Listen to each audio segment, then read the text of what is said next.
Joining us now, Kayleigh McEnany. She is the chief spokesperson for the Republican National Committee. They got a little spring in their step because I think they're going to pick up 5 seats in the U.S. Senate. Could be 6. I think 5, but I'm hoping for 6. And she's with us now. Hey, Kayleigh, great to have you. Hey, John, how are you? Hey, I'm doing fine. This is a little bit different because normally 6 days out, here's what I've been saying for a decade.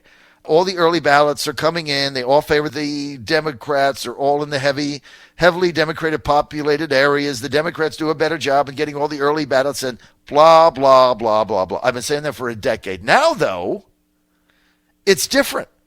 Early ballots are coming in from Republican strongholds. This has never been seen. What's up?